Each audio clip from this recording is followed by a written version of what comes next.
The worst possible thing you could say when you walk into a car dealership. I spent 5 years with Mercedes-Benz, 5 with General Motors, and the worst thing a person could say when they walk in is, if you could just get me to this payment, we got a deal. So your loan's probably still like 19, which means you got to pay to get out. You're upside down. It's called negative equity.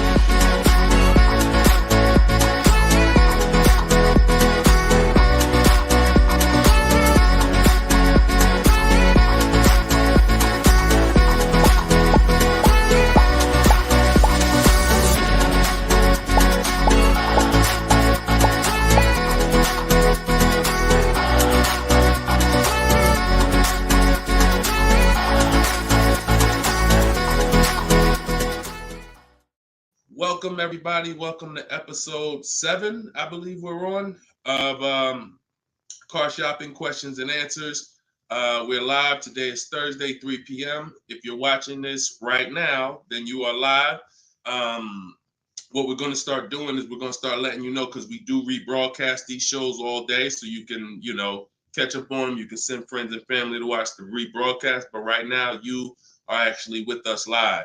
So welcome. If this is your first time here, can you type a 1 in the chat? Shout out to the first time people. I just want to see how many people are new. You've never seen me before.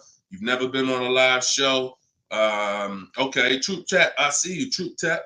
Good to see you. I always like to know, because most of you probably have never been on a live with me before. What's up, Black Hummingbird? Great to see you. So hold on, I got Instagram on my phone here. And as you come in, first of all, I want to introduce myself, because you don't know me. My name is Deshone. I go by Deshone the Auto Advisor. I spent 14 years in the car business, 5 with Mercedes, 5 with General Motors, and 4 I ran my own brokerage. Now what I've been doing since 2020 is showing you how to get below market car deals on purchases, leases, used cars, new cars, everything from home. I'm the author of the book, the digital book, Cars from Home, 7 Steps to Saving Time, Money, and Avoiding Dealerships. And during the show, for 30 minutes, as part of our welcome offer, you can get your copy for 75% off. It's normally $97, but in my TikTok bio, in my Instagram bio, and in the comment section, you can grab your book. You won't leave the broadcast, so you can make sure you get there before the countdown, but you'll still be here tuned in with us. So I want you to start typing your questions, and then Dolan, who's moderating, is going to pull them into the show, and we'll answer them one by one. Okay? Start typing your questions. I see we already got one from Michelle here on TikTok. Bounce back. Type your question on Instagram. I see you. Type your question in. And could everybody who shares, share? I'm only talking to the sharers. I know who y'all are, and I'm talking to y'all. Shout out to the sharers. And I'm still trying to find out. I might do a giveaway once a show for the sharers only, but I'm gonna have to figure out how to see them. So I got to figure out, maybe you screenshot that you shared, and we trying to do something special for y'all above and beyond, because we can't grow this show without y'all. The ones who tell your friends, the ones who invite your friends, the one who tag your friends, the one who hit those share buttons. Appreciate y'all. So we got something coming for y'all very soon. Okay? So pull the first question, and Dolan, let's get the show on the road. Okay, this one's from TikTok. Leasing and maintenance versus purchasing and maintenance. Great question. So with a lease, most times all you're doing is oil changes, tire rotations. If you got a luxury vehicle or import luxury vehicle, maybe they require like a brake fluid change. Like when I worked for Mercedes, you had a service A, service B, service A, service B. That's how it usually rotated. And the service B was, a brake fluid change, but it's pretty cut and dry because it's a new car. So versus purchasing, then you're talking about long-term maintenance. Then you're talking about, which if you got a good car, you're usually still doing those things up front. But as you own it long-term, now you're doing things like, you're doing the recommended maintenance. So you might have a 60,000 mile service, a 80,000 mile service, a 100K service. These are all things that come in the maintenance book. And with a lease, 99 times out of 100, we're not doing that. So, you know, it's I'm not going to say we're not doing that, but if I lease, whenever I lease, I'm not doing those services because we're out of the car way before we ever hit that mileage. So big difference, big difference. All right, go ahead. Next one, Dolan. Let's go. Black Hummingbird, and y'all forgive me because I got a little something trying to jump on me, but I'm just gonna flush it out. Praise the Lord, and we gonna get through this. So y'all see me all congested, it's because I am, but we good. My car was totaled in an accident. Sorry to hear that. How long should I wait before I get another one? How long can you wait? You know, I'm not a fan of shopping with my back against the wall, but I'm a fan of, you know, if you are you going to be in a rental car? Are they giving you a rental? Sometimes you only have 30 days with the rental before you have to pay. I don't know if you have a backup car, but you know, that's going to depend. So what you need to ask yourself right now, because you have to replace that car eventually, I want you to ask yourself, and everyone on here, I want you to answer this question: how many years are you keeping in that car that you're buying? But first of all, who's shopping for a car now, or you will be in the next 12 months? Type me in the comments. If you're shopping right now, like Deshone, I'm in the market right now, or you will be in the next 12 months, type me in the comments. Okay, I see you on TikTok. Anyone shopping for a car?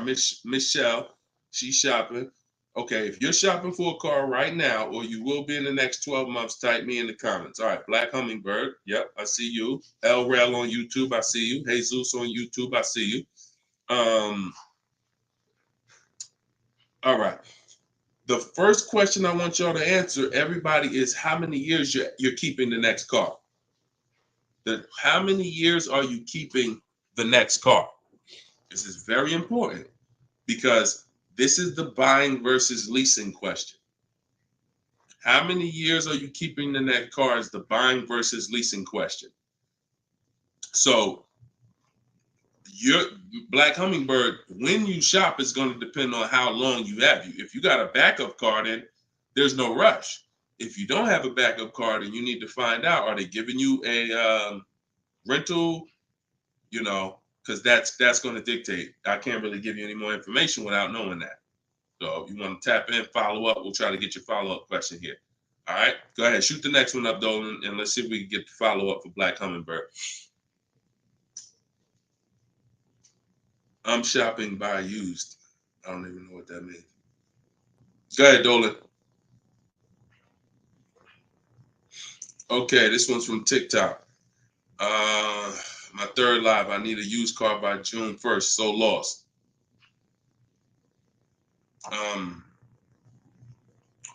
Where you lost?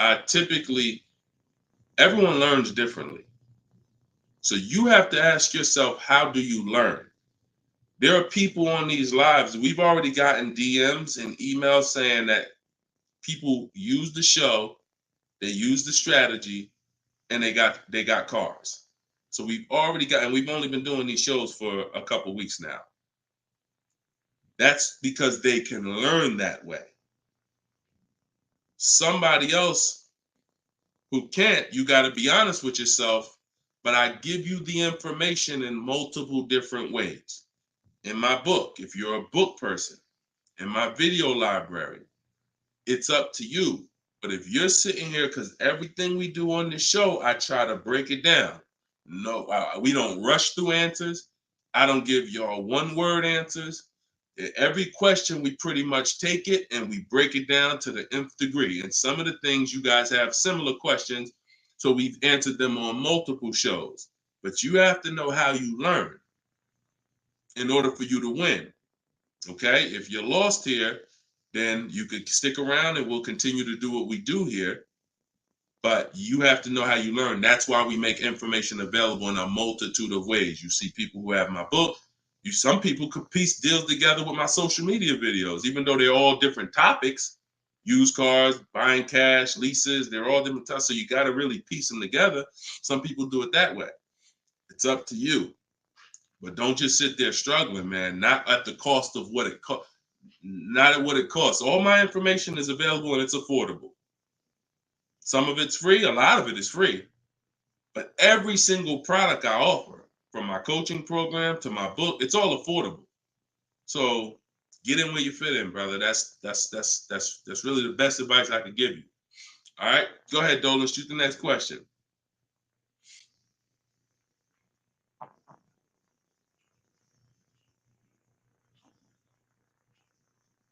Okay, this one's from YouTube. LRel, what's going on? Peace, Deshone. I'm in the market for a used pickup truck for work. Never had one. How do I narrow down a reliable make model? Okay, so if I'm looking at you, now the question you're asking is about the quality of the car, not finding a good one. So, example, let's just say there's a Dodge, a Dodge pickup truck. I'm just making this up, and that vehicle has a low reliability score. It doesn't matter if I go find a good one and I use my steps, the steps I'm going to go over with you to find a great used car, because the car overall has a low reliability score. Some Nissans have a low reliability longevity score because of their transmission. It doesn't matter if you use what I'm going to teach you to narrow it down to a great one, because the vehicle overall has a low longevity score. So I think the question you're asking is, how do I find a vehicle that has a good reliable one, and then I'll go shop for it. And because we could switch it. You could have a vehicle that has a high reliability score, high longevity score, but then you got a bad one because you didn't have a process on how to get it. So I think you're asking the first question, which is top level, how do I choose some good vehicles? And that's really Google, and we have a process. It's in our shopping process where we do a reliability check on every single vehicle. It takes 5 minutes to do. You're going to type in the specific year, because years change. You might have a 2019 that has low reliability scores. In 2020, they fixed it. So we got to make sure we're adding the year when we do this Google search. But if I'm looking for a pickup, I'm looking at like a 1500, and I'm looking at, what I need. Some people need 2500 if you need heavy duty or something like that. But then what you're doing is typing it into Google, and you're looking at all the competitors. I'm looking at the Toyota pickup. I'm looking at the Dodge pickup. I'm looking at the Ford pickup. I'm looking at the Chevy pickup. And then I'm just choosing, all right, which one of those do I like? All right, I like those two. Then I'm deciding which one I'm going to like. Now, if you're buying used, you can't test drive it, because you can't test drive a used car until literally you're ready to take it home. You can't go and test drive one here, because the one you end up getting may drive totally different. That's just the way it is with used cars. So oftentimes what you're doing with used cars is you're looking at it, you're looking at videos on YouTube, but you're going to narrow it down to what you like, usually what you see in supermarkets, parking lots, on the road. Oh my goodness. Lord Jesus, help me get through this. And then what you're going to do is you're going to do that reliability check. So you go to Google, you type in the year 2019 Toyota Tundra reliability. Then you're going to skim that first page. So that first page of articles is going to tell you all you need to know. If you see low scores, if you see 7 out of 10 reliability, just skim that. Don't pay attention to any site from a dealer. This is part 4. This is in my book, because this is step 4. Because the next step after this car passes this test is now we're going to shop for it. You can't skip this. So that's why this is a really good question. Some of you are skipping the process of doing a reliability, longevity, and initial quality check on the cars you're getting. And that's why you get cars that are in the shop every 90 days. It's not because you bought a bad one necessarily. It's because the car itself has a low rating. Transmission's going out on you because you didn't do a longevity check to see that car is known to have transmission problems at 80,000, 90,000 miles. So if you skip this little 5-minute step, it could cost you thousands of dollars. So you want to do that reliability, skim those articles. And then because you're keeping long term, you're not leasing, you're going to do the same thing with longevity. So you're going to type in 2019 Toyota Tundra longevity. And that's when you're going to see what they're saying about the car long term. Does it, transmission issues, engine issues? Sometimes it'll say right at the top, these cars are known to last 200 to 300,000 miles when properly serviced. Then then the only mission is, all right, the car itself has great scores. Now I have to find a good one. Okay? That's step one now. Okay? That's where you start. Great question. Okay, go ahead, Dolan. Shoot the next one up. All right, we got Philip on Facebook. Would you say buying or leasing is better right now? Also, what about down payment with leasing? So, all right, you should never be in a position where you're asking yourself, should I buy or lease this car? Based on what you feel. Yeah, so I feel like I should buy. No, the buying or leasing question is based on how long you're keeping the car. I have something that I do that I teach called the 8-year rule. The 8-year rule says that if you're not buying a car to keep at least 8 years, you should be shopping for a lease. Reason being is there is no way for you to get a great deal on a car if you buy it when you should have leased it. Because lease deals, when you get a great lease deal, it's so good, it's so low, it's so much less money out of pocket that it will take a buyer years to catch up with you. We did a scenario in the last show where we compared this deal that one of our students got, Frina, who uses my stuff.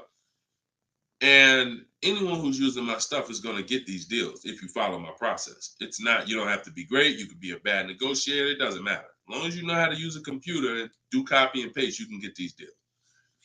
But we compared her deal, which she got at $579 a month on this $65,000 car, and we compared it to a purchase, which would be literally $900, $1,000 a month. So how do we make this decision? Very simple. If you are not buying your car to keep for 8 years, you should be leasing it, because in the middle, y'all know when I break this out, if you've been on the show before, this is the depreciation scale. This is how your car goes down in value. I know some of you have been taught, I want to buy my car, I drive as much as I want. I don't want to pay for the miles. But you're paying for your miles. Because check this out. You buy your car here for $30,000.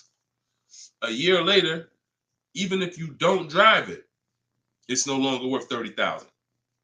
At best, it's worth $22,000. If you don't drive it, 1 mile is probably worth $25,000. You lost $5,000 and you never drove it 1 mile. That's depreciation. So your car is depreciating like this. Year 1, year 2, year 3. That's why you flipping these cars, buying cars, trading them in 6 months, a year. You're losing at least $5,000, $10,000, but they'll hide it in a monthly payment.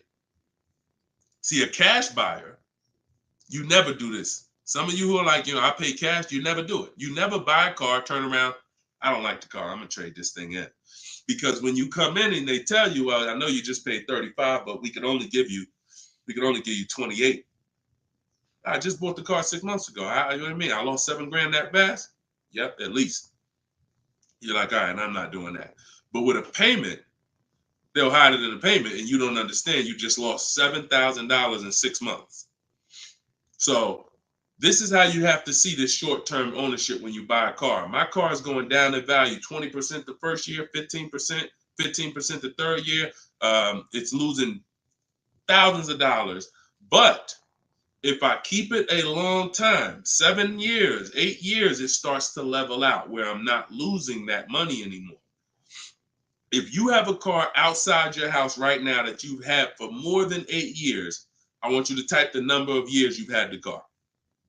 Everybody on here, we're live. This is our 3 p.m. Thursday live show. This isn't a rebroadcast. So tell me right now, everyone who has a car outside, type how many years you've had the car. How many years? If it's 8, if it's 9, 10, 12. Had somebody on the last broadcast, somebody said they had like a 15-year-old car outside. You'll notice this. Gilda, you got an 11-year-old car outside. Here's what you'll notice. Your car is no longer losing value like this every year. Your car is no longer losing value like this every year. You're going to look and say, if let's assume right now, Gilda, your car is worth, I'm just making up a number. I don't know the car or nothing. Let's say it's worth $8,000. A year from now, it's going to be worth close to $8,000. Probably worth $75,000. That means you've won. So when you're trying to, when you are buying, wow, Carol's has a 18-year-old car outside. So that means you've won, because this is how you win with a purchase. And pay very close attention to what I'm about to say. You don't win when you pay off the car. You pay off the car, but your car's still dropping like this. You didn't win yet. You didn't win yet. You win when you actually pay off the car and now the car is not dropping in value. You beat the depreciation. That's when you win purchasing. A lot of people were taught, don't keep the car that long. And that's where you're losing. That's why leasing is for you. Because there's only two ways you're going to avoid those hits. You're either going to keep the car long enough to get to where people like Gilda and Carol are. Look, Big Rich has these are people who kept cars long term, or you're going to get great lease deals where you're paying pennies on the dollar and you're winning. But those of you who are stuck in the middle, we got to get you out the middle, because you are losing the most money. You buy cars, you resell them. You buy cars, you trade them in 2 years, 3 years, you're losing the most money. You lease, but then you buy the lease. You're losing the most money. You're stuck in the middle. You got to pick a side. There's only two ways to win. Great lease deals, long-term ownership. Anything in the middle, you're losing thousands and thousands of dollars in depreciation. All right, we clear? All right, perfect. Shoot the next one up, Dolan. I see you, Luscious. I purchased the book. Awesome. Congratulations. Enjoy it. This whole show is sponsored by my new book, y'all. It's called Car Shopping. It's called Cars from Home. 7 Steps to Saving Time, Money, and Avoiding Dealers. So we have a welcome special. So you can get your book for 75% off the whole broadcast. Well, 30 minutes. It's normally $97, but you can get yours. We're rated 4.94 on Goodreads. You can get yours for $24 as long as you get to my bio before the 30 minutes expires. And $97 is a great price. Because here's the thing. I got a lot of books on my shelf. I cannot tell you a lot of books that saved me a lot of money. And my goal for this book was to be one of the books where you look at and say, man, this book right here has saved me thousands and tens of thousands of dollars. And that's my goal for the book. And we've been doing well at that. So, all right, this one's from Instagram. Mission Green. I'm in a purchase for 2 years with negative equity. Want to get into a lease. How can I walk away with the least out-of-pocket cap? So, you're in a purchase right now. You realize, Deshone, I'm not keeping my cars 8 years. I want to transition to a lease. Okay, so what you're going to do, the first thing you're going to do is an equity assessment. Equity assessment is when you find out you're going to get the highest bid, because we never sell a car. We don't trade cars. We never replace a car without getting bids on it. We never buy a car without getting bids on it. We never take a loan without getting bids. So what we're doing is we need to get bids, because bids are going to tell us what is the highest offer we can get for our car, which means that would be the smallest amount of negative equity we could possibly have. So as you get these bids, you're going to get your payoff from your bank, call your bank, get your payoff, then go to CarMax. We like to get 6 bids. CarMax, Driveway, Carvana, Kelly's Blue Book Instant Cash Offer. Do not use kellysbluebook.com. It's nothing but a marketing website that it does us no good. Kelly's Blue Book Instant Cash Offer. AutoNation Sell My Car, and Car Guru Sell My Car. Now, that'll get you 6 offers And once you have those 6 offers, you'll know this is what my best case scenario is when it comes to my negative equity. That's my best case. There's 2 ways to get out of negative equity and get a car. There's 3 ways to get out of negative equity, but one of them doesn't lead to a car right now. So we're talking about the first option. That's what you do, and you want to pay the difference. So you're going to get all those bids, and you're going to look and say, okay, I got a $4,000 negative equity if I sell my car to AutoNation.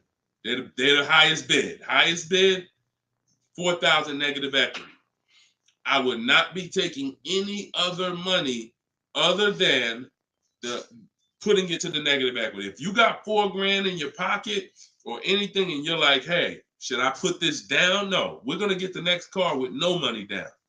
We need to minimize our negative equity by taking the highest offer from the online bidders. Now, once that happens, we close the gap, and that's the way to move. That's the best case scenario.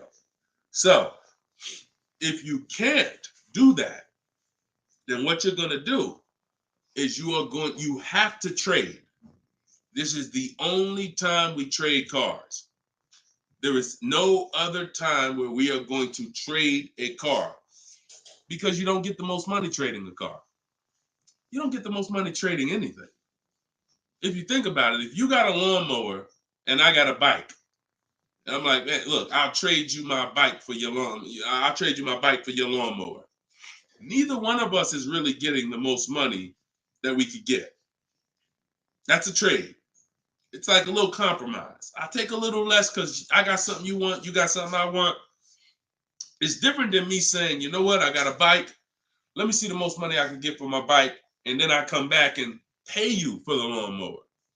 And this is how you have to see it. This is why we don't trade. Because when you trade, you're not making the buyer win a bid. You're not making the buyer bid. You're just saying, whatever you could pay me, I'll take it. That's why the first option I just laid out is the best option. But some of you don't have the cash to pay the difference. So you have to now forget about the old car right now. You shop for your new car and you get bids. So let's just say in that example, I find out I'm you. I can't cover the difference and sell to the online bidders. Now I'm going to start shopping for my lease. So let's say I'm shopping for a Jeep Grand Cherokee. I get my offers. I find out who wins the bid. I identify you're the highest bidder, and I'm going to that dealer and saying, okay, you're the best bid. Can you tell me what you could pay for my old car? I'm not telling them what I owe. That doesn't matter. I'm just seeing, what could you pay for my old car?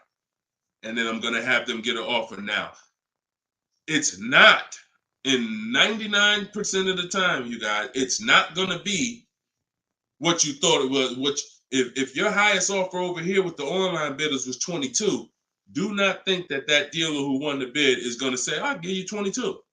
They probably say, the most I can pay for it is 20. And you have to take it because they can't win both bids. That's just almost impossible. The fact they're going to outbid all their competition on the car you're trying to buy from them. So I beat all these other Jeep dealers to win your business, and I'm going to beat CarMax, Boom, Driveway, all these other companies and pay you more for your trade. That's not going to happen. So that's why I say the first option is the best, because the second option, you're going to have more negative equity because the dealer cannot pay as much as the online bidder. So now that's what you would do, and you would tell them, okay, please add it to my deal, and you'd have to roll it into the lease over there. Third scenario where you can't get out is if you have too much negative equity. You're either going to need cash or you're going to need to pay the loan down. It's that simple. Because when you bring that negative equity over, the bank only has a certain amount that they're going to approve. If you're buying a $40,000 vehicle, they're not going to approve $55,000 because you got all this 10 grand negative equity, 12 grand, you're just trying to slap it on. You can have a 900 credit score. That's why I call negative equity the bad credit for people with good credit, because it can literally prevent you from getting a car. So that's when you have to pause, or you got to put money down to try to get within the loan to value ratios. And that's why I say stay out, get out of negative equity and stay out of it. And 99 times out of 100, the reason for your negative equity is you don't lease. You don't lease. You buy cars, you take out 5-6 year loans on them, God forbid longer, 7 years, 8 year loan, and then you trade those cars in before the loan's paid off. That's what's happening 99 times out of 100 to cause people negative equity. And we got to, and that's the cause. So I just gave you the solutions, but I also want you to know the cause. And that because you're already moving to a lease, you already understand, which is good for you. You already understand, all right, I'm not buying cars anymore until I want to keep something 8+ years. I'm going to start leasing. So this should be your last time ever having negative equity. Okay? Great question. All right, Dolan, let's throw the next one up. Great question, Mission Green. All right, we are live, y'all. It's our Thursday 3 p.m. live show. Shoot your questions in. Dolan's going to pull them in one by one. We're going to try to get through as many as we can. What's the best way to start about negotiating from the online price? Is this for a new car or used car? This is RT. I don't want to mispronounce your name. How do I get your book? S. Lewis, it's in the comments. Dolan, can you make sure we got the comment for S. Lewis here on YouTube? For those on YouTube, in the comment, we should have a pinned comment where you can just click it. You go to deshonsbook.com, or you might be watching us on a screen. If you're watching us on a television screen, you can scan that QR code with your phone, and you can get it that way. If you're watching us on TikTok or Instagram, you can go to my bio. There's a link in my bio, and you can grab your copy. And you won't leave the broadcast. You'll still be able to hear us, but you can get your copy before that 30 minutes expires and the book goes back up to $97. Okay, when are you really live? I'm live right now, TFD. I don't want to mess up your name. So, all right. So I can't wait for you to answer, but what's the best way to start negotiating from the online price? So let's just assume are you talking about a used car? If you're talking about a used car, here's what you got to know. There's two types of dealers. One dealer posts great prices and sells cars very fast. That's I didn't witness this until I worked for a Lexus dealer. I worked for Lexus for like 6 months. It wasn't for me. Great car, but it wasn't for me as far as the dealership. It's just I had already sold Mercedes. Mercedes was a little bit more exciting clientele because it's just a bunch of different people. There's luxury people, there's sports people, there's performance people. So I went back to Mercedes. But what I saw with this dealership was big on volume. Great price, not going to mark the car up a lot. So if you come in thinking, or if you call thinking, hey, take $3,000 off because you're programmed to negotiate, you're not programmed to know a good price. See, when you know the used car market, which is what I teach, this is what I teach in my book, it's what I teach on the show. You need to know the used car market because, and remember what I'm about to say, this is very important. What's hurting you is you don't even know a deal when you see it. I've had people who are I'm literally making them an offer that I know the dealership is daggone my manager don't even want to do this deal, but they need it. We need the deal. We behind on our numbers. I'm selling the car. We ain't making. It's like pretty much a break even, triple net deal, and they're still looking and questioning it. There's nothing we can do, and the reason why I never get in that situation, and the people who listen, if you listen to me, you'll never be in that situation, is because when you have multiple offers, you know a deal. See, the reason why those people would question if this was a deal, they didn't have enough offers. They didn't see that there's offers $2,000, $3,000, $4,000 more than the one I was making them to know confidently, Deshone, this is better than every offer I got so far. Let me take this and get up out of here. So you don't know a deal when you see one, and that's hurting you because someone who knows a deal, like me or like somebody that listens to me, give you an example. Some of you are in the same town as some of you have my book. And some of you are actually shopping for the same car that someone else on here is shopping for. that means y'all are competing. So someone who's using my stuff and who knows a deal and who's sitting here talking to multiple dealers while you looking at one dealer slow and doing this, they're going to get that car out of before you even have a time to wonder if this was a good deal. Oh, you know what? That is a good deal. Let me call them back. That car's gone. It's gone. So that's the first type of dealer. They price the cars to sell, and they're not going to be online for more than 24, maybe 48 hours, and they're gone. The other used car dealer is dealers who price them high, and they prepare to negotiate. They're ready because they know people want to see a discount, and they're waiting for somebody like you to come in and say, okay, knock $2-3 grand off, you know. But if they're overpriced, what does it matter? If you're overpriced $3,000, $4,000, $5,000, and you take $3 grand off, you're still, it wasn't the best deal. So don't think so. Some of the best used car deals, when I bought my Infinity truck, he literally only had $800 he could give me when I got there. I didn't ask for it when I was on the phone because, again, what I say, I'm trying to teach y'all the psychology. I don't want you to know everything that goes on behind the scenes. I just want you to know what to do. But every now and then I got to tell you why you should be doing this. When that car comes on and that dealer knows this is the best price in the market, this car is not going to last for 48 hours. You call them and say, hey, could you do another 1,000 off? Click, not even interested. One, the car just got here. I don't know who you are. I don't know if you're serious. Listen, we ain't got no time for that. What we do when we find that best car is we know we've done all our research online from home. I'm on my way. Only thing I need to know is, has the car been smoked in? Because I can't see that online. That's the only thing. We verify that there's no fake fees, because some dealers will price a car low and then they add fake fees because they want you to come without even asking them about the fees. And the second type will, hey, the car's been smoked in, and if you don't ask them, you'll get there and be like, oh, car smells like smoke. That's the only two things we verify. No bogus fees. Nope, hasn't been smoked in. I'm on my way. Then when I get there, we test drive. Car meets our test drive. All right, boom. Can you do another 500 off, 700 off? Because I already know it's the best price in the market.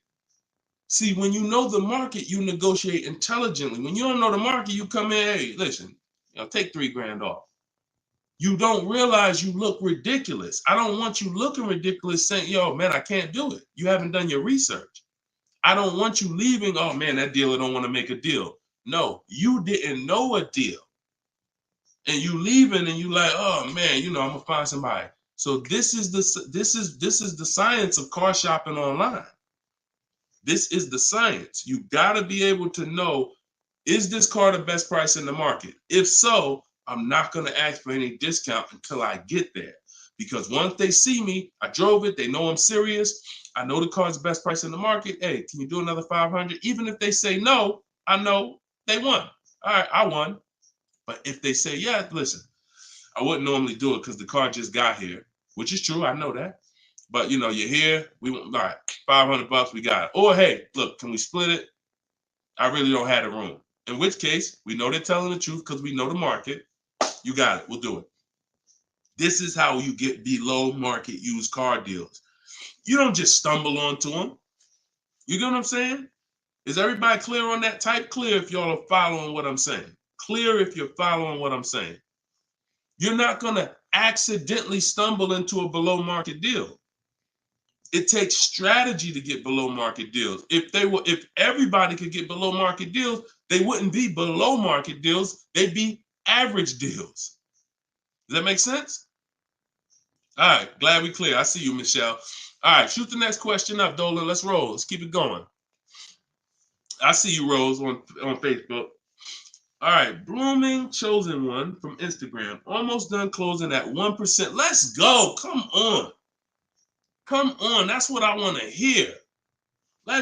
Come on. If y'all don't understand, Blooming Chosen One is about to close a 1% lease deal. That means her lease pay, I'm assuming that this is a woman. I can't see, so forgive me if there's no picture.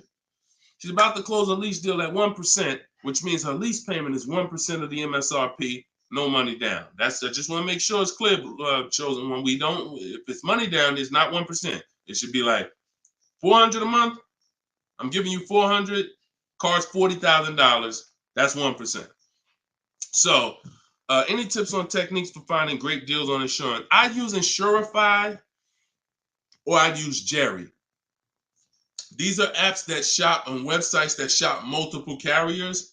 And I know it's Kayak and stuff like that, but what I found is Insurify has like insurance companies that we don't know about. It's painful shopping for insurance unless you have something that's actually, because think about all the insurance companies around us that will want to give us auto insurance. We don't know about them though. Small companies, they don't have the advertising budgets. So you want a tool that's going to connect you with all these insurance companies, not just the big name ones that we all know, Liberty Mutual, State Farm, that got the, $1 billion marketing budget.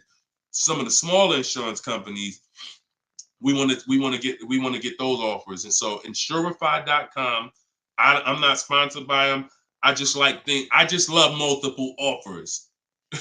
So I love multiple offers. And so any tool that gets me multiple offers on anything, I love. So yeah, that's what I would say. So keep me posted. I told you I want to see your deals. See, she ain't even say what car she's looking at. That's how we know. See, people with no skills, all they talk about is the car. Just got the new Range Rover. Yep, just treated myself. Retirement gift. All they talk about is the car. And I'm not stepping on your toes, but you like Deshone, that's me. That's me. I know who I'm talking to. When you start getting skills and buying cars, making people bid 90 minutes from home, using my systems, the first thing that you're excited about is the deal. The car's second, but the deal's, once this deal's closed, now I'll get excited about the car. All right, good job. Great job. I love it. Go ahead, shoot the next one up, Dolan. All right, from TikTok. Is it true that there is no need for down payment? That if you do it, it goes to the salesperson's commission. If you do it wrong, if you are doing a down payment, it's between you and the lender. If you go in and you're a payment shopper, then your down payment is usually going to go to commission. A payment shopper says things like, how much does that car cost a month? Okay, that's a little high. Could could you get it to, could you get it like under 6? That's a payment shopper. No idea about the numbers, just talking about payments. If you stop doing that, and if you've done that, see, I don't want to, look, I hope we're building a community here where people could be honest. If you've done that, type ouch in the comments. If you've gone into a dealer, looked at a car, said, how much those run a month? What kind of monthly payments are on those? And I know that there's some people who are not gonna be honest, but this is how a lot of people shop. It's a payment thing. Yeah, okay. I appreciate it. I see. All right. I see we got some. All right, we got some people being honest in here. I see you. I see you, Michelle. I see you, Bye Lion. Not Michelle. So that's where you get in trouble. So what do you do outside of that? You separate the payments from the car. The payment you handle when you're shopping for, look, Byron on YouTube said, ouch, just experienced this past weekend. It's terrible out here. It's great out here for us, okay? It's terrible when you have no strategy. It's terrible if you're winging it. It's great out here for us. Like, and I'm not even saying that, underplaying that. Like, I've been doing this so long, and I got just so many people that done learn from me, and so many people getting cars. I got a private group, so I get to see this stuff. You know what I'm saying? I get to. If you guys have been on these shows, I share people's stuff. I share Tope stuff. Greg's deal. This is our book, 4.94 on Goodreads. Get your book 75% off, or you can wait and miss the 75. You can pay $97. Either way, it's worth it. Either way, but $24 is better than $97. In my TikTok bio, you got 30 minutes, or in my Instagram bio. But check this out. Kimberly's deal. She saved 20 grand off her Maserati.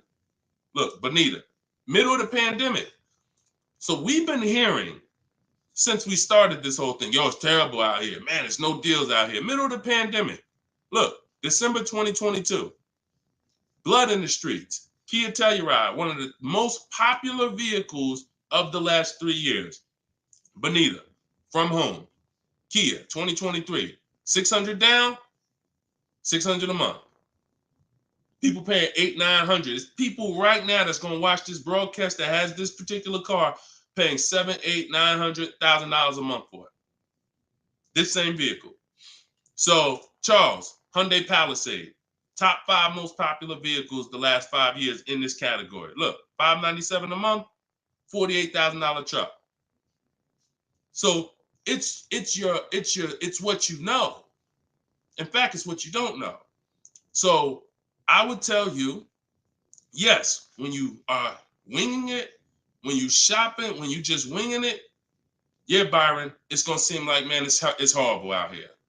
When you step back and start using my bidding systems and letting these deals come to you, letting loans come to you, you're gonna feel like you're in control. You call the shots. Okay? So that's what I want everybody to know. It's all perspective. You know, somebody who's never had a fight in their life may be like, oh, shoot, I'm gonna lose this fight. Mike Tyson, he's not worried about losing a fight. And I hope he's not throwing this fight. So, another thing. It's all about what you know. You learn better skills, you get different results. You keep the same skills, keep shopping like our grandparents shop, keep shopping like our parents shop when there was no internet, keep shopping like it's 2005, you're going to get those same results. All right? Everything I'm talking about, y'all, is in my book. This whole show is sponsored by my book, Cars from Home, 7 Steps to Saving Time, Money, and Avoiding Dealerships. My whole shopping system is in there. You can get yours in my bio. I just said that. So go ahead, Dolan. Shoot that next question up that you had up on the screen. My lease is up this year, but I'm over 4,000 miles, and a car dealer just told me if I lease again that I'll have to pay for the over miles. What do I do? Okay, I want you to know something, and I want you to hear me clearly. Dealers who tell you they'll cover the mileage. I know some of you have heard this in the past. You know, my dealer said if I release a car from them, they took care of the mileage for me. No, they didn't. No, they didn't. Mileage is never taken care of because mileage is between you and the bank. You told me you were going to drive this, the bank, not the dealer. Dealer has nothing to do with the car. Once you drive off the lot, it's between you and the bank. It's between you and the leasing company. So when you go over miles, the bank says they told us they were going to bring this car back with 36,000 miles on it. They already have an estimated value of what they're going to sell the car for, and it's based on 36,000 miles.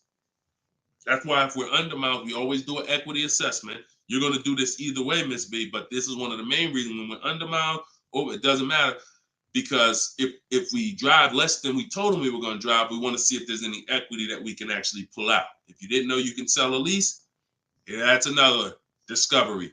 Aha moment, you can. We've been doing it for years. So, but going back to this case, if you're over miles, you got to pay for it because you can't give it back to them. It comes out of their profit. So what do we do to try to minimize this? One, we don't let a dealer tell us we're going to work this out for you. We have to do our own equity assessment. So you want to see what your position is. You want to call the leasing company, get your payoff. This is the second step in my process. Once you know whether you're going to buy or lease again, that's step one. Now, if you have a car to replace, you own it, you lease it, doesn't matter. Anything you're replacing, we got to do an equity assessment on it. So we're going to call the bank, get our payoff. If it's paid off, obviously we don't have to do that. And then you're going to get that payoff, and then you're going to get those offers I talked about earlier in the show. If you missed it, I don't want to go through the whole equity assessment process because we already did it.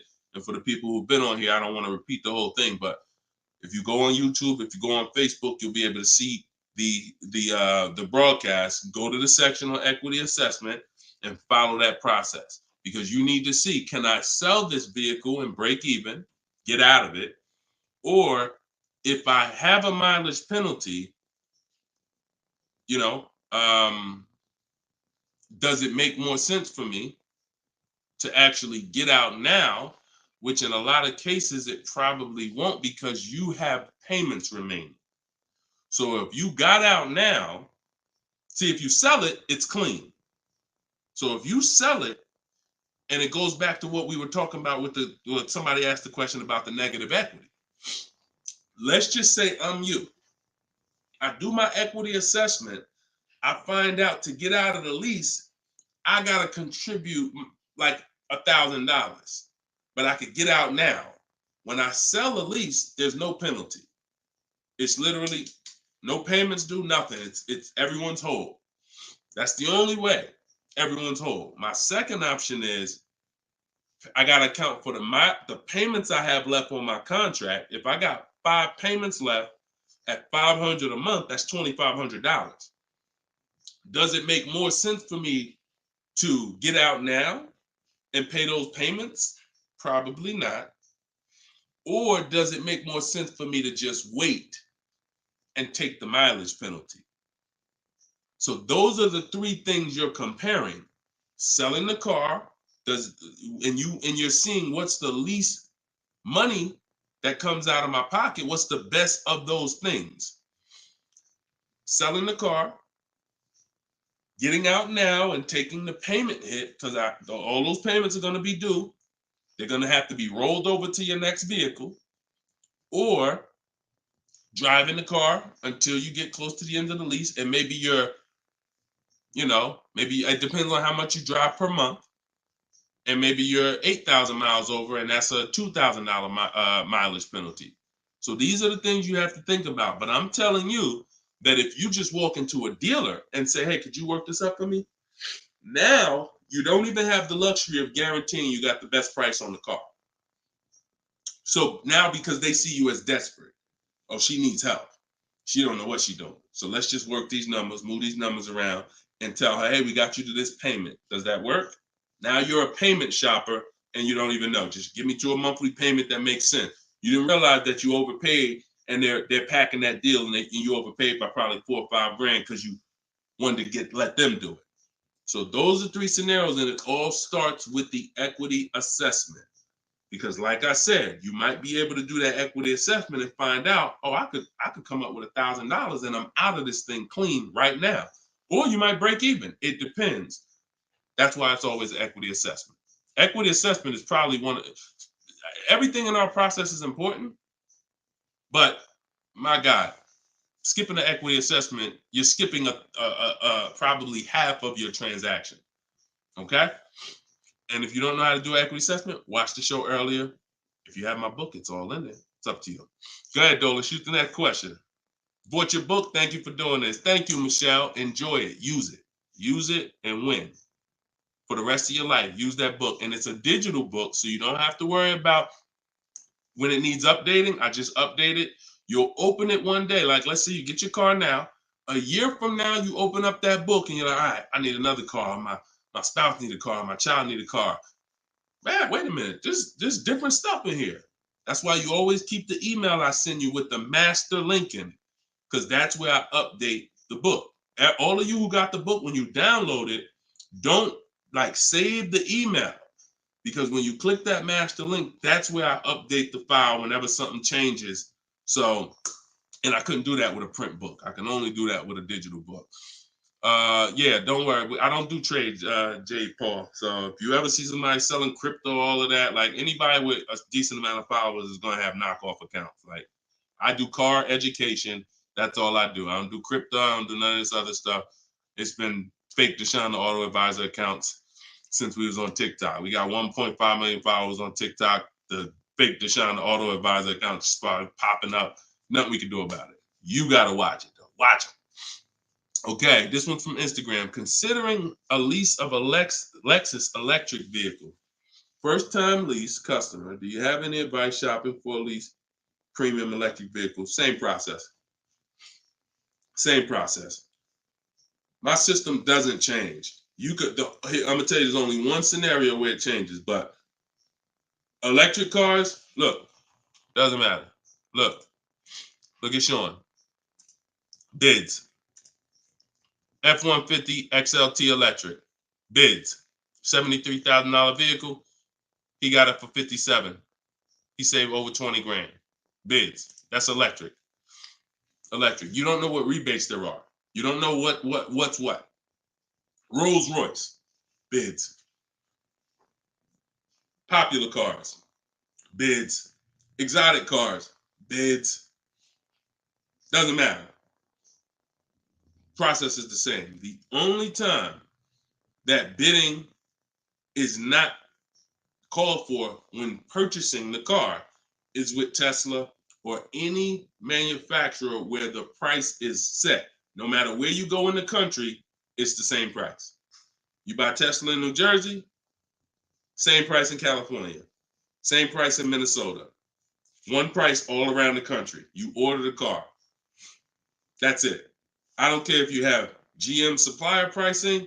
That everyone's doing a different price. Some people are not going to tell you. They won't tell you what the rebates is. Some people, oh, Deshone, I'm a Ford employee. I get Ford special pricing. Bids. Because 80% of dealers are going to lie and not give you the real Ford special pricing. Everything is bids. Put everything under there. All right? Go ahead, Dolan. Shoot the next one up, brother.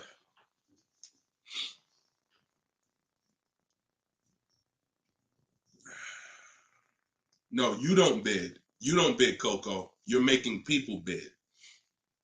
This one bounced back, Brian from Instagram. What's up? Hey, bro, I recently financed the BMW 330M, but the problem is they gave me a high APR. Sounds like a payment shopper. Listen, we got to take responsibility. You accepted a high APR. Now, how do you get out of it? Only way is to refinance. You can refinance or sell a vehicle. And so bids, what we do is, see, now let's just say for an example, you use our system we call the bank bidding war.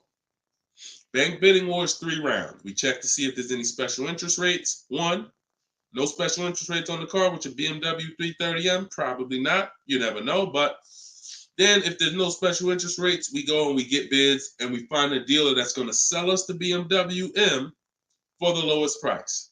And it doesn't matter, popular cars. I had a young lady earlier this year. Well, no, that was last year. She was looking at the brand new X4M, redesigned, just redesigned, brand new body style. She got her offers. Best offer was $3,000 below MSRP. Worst offer was like $5 grand over MSRP. Brand new, newly designed, fresh in the country. No one's ever seen it. Bids, she got $3,000 below MSRP. When people are paying thousands more than that. So it doesn't matter the car. Now, once but that's that's the part where I say you separate the loan from the car. You separate the loan from the car. We find the dealer who's going to sell us the car for the lowest price. Once that's done, now this is when we talk about the second round of the bank bidding war, which is my bank, my credit union, online lenders, not the dealer yet. The dealer is round 3. The dealer's banks, the dealer's credit unions, that's round 3. That's the final round. Second round is I'm coming home, getting my bank, my credit union, online, giving them my information, going online, car loans online, looking at everyone that I can find that gives car loans in my area, letting all these people run my credit, because if you do this right, it doesn't affect your credit other than one hard inquiry. It shows all the inquiries on your report, but when you rate shop using the bank bidding war strategy, at the end of the window, it only weighs on your credit like one hard inquiry. But you got to do this in this small window. It takes 2 days. First one is all of those bank, that's the round 2. So now let's say my best rate from that round 2 is 7.9 interest rate. Okay, round 2's done. Now I'm calling the dealer who won the bid, who has my car waiting. I already reserved it. And I'm saying, okay, my bank or this bank gave me 7.9.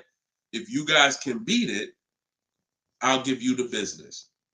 Now, round 3 starts with the dealer going to work. That's when the dealer's bank. See, the problem is the dealer was your first offer for financing, or one of your first offers. The dealer, when properly done, is our last offer. And so if he came back and at the end of those rounds, 8.99 was the best rate, you wouldn't have a question. You wouldn't be questioning it. You wouldn't be saying, oh, man, you know, how do I get? You would still be considering refinancing because that's still the solution. Whenever rates get lower, you refinance. But you wouldn't be it wouldn't be they gave me that. It would be that was the best rate available at that time. So that's why you need to get bids for future reference. But in your case now, all you can do is find somebody to refinance the loan. And that's what you do. Type in car loan refinance online. Call your bank, call your credit union. Hey, I'm looking to refinance and see if they can be 8.9. Okay. For future reference, though, bank bidding war. Okay.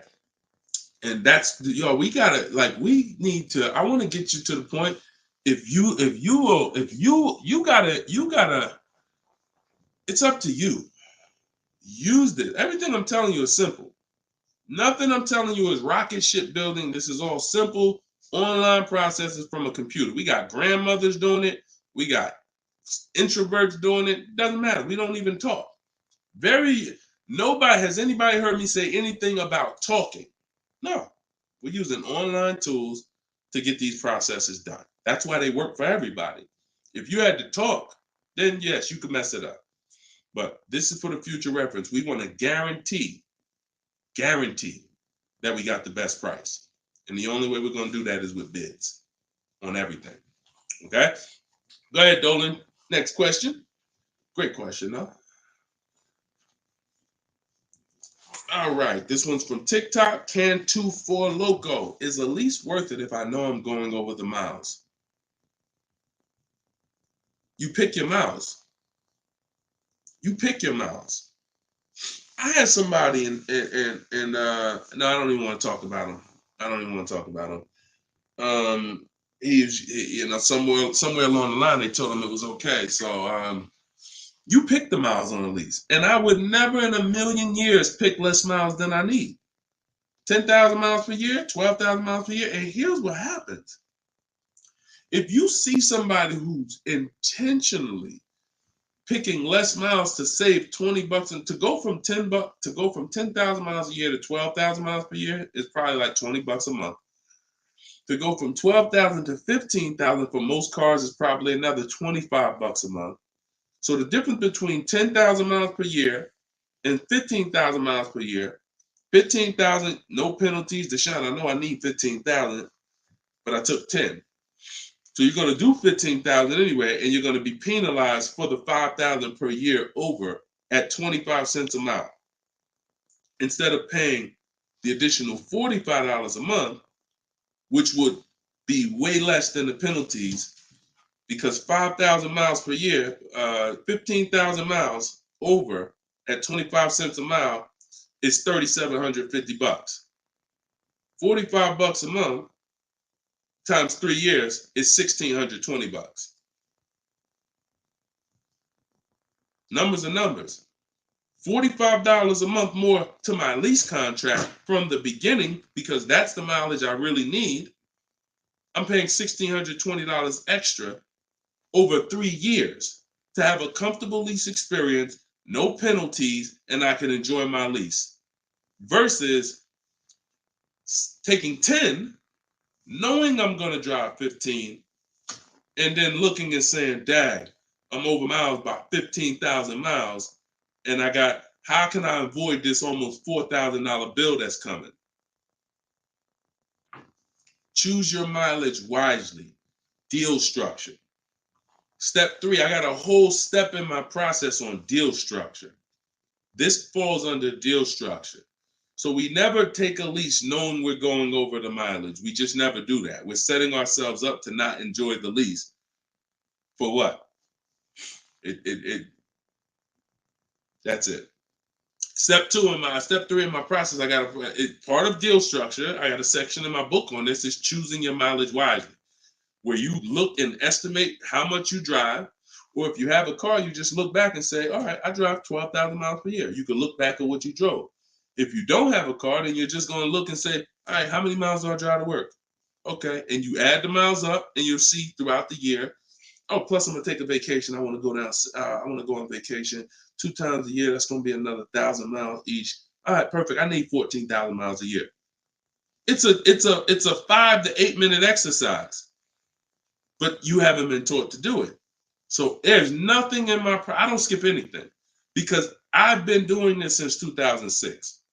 I've seen thousands of scenarios working in dealerships, General Motors, Mercedes, thousands.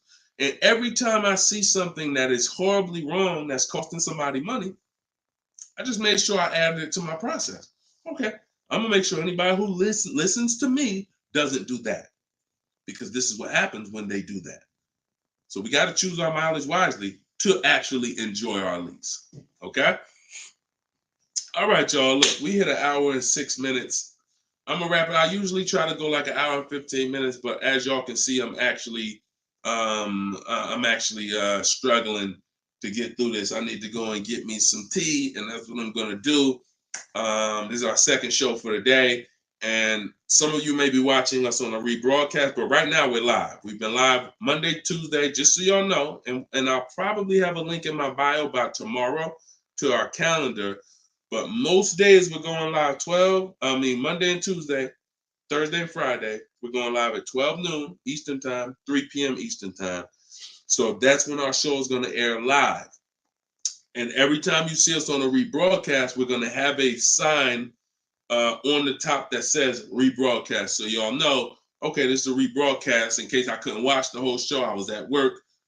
So we rebroadcast all the time. But yes, always a pleasure, y'all. Let's keep winning. Shout out to the people who got my book. I appreciate y'all. Thank you to those who reviewed it, who helped us get to 4.94 on Goodreads.com. I appreciate you, and continue to use the book and continue to unlearn the bad stuff you learned about car buying. If you don't hear me say it, that's because I don't do it. And no one who listens to me does it. You hear somebody say, yeah, I was in the dealership. I was in there like 4 or 5 hours, but man, I was using what Deshone teach. You wasn't using what I teach, because we're not in dealerships more than 30 minutes.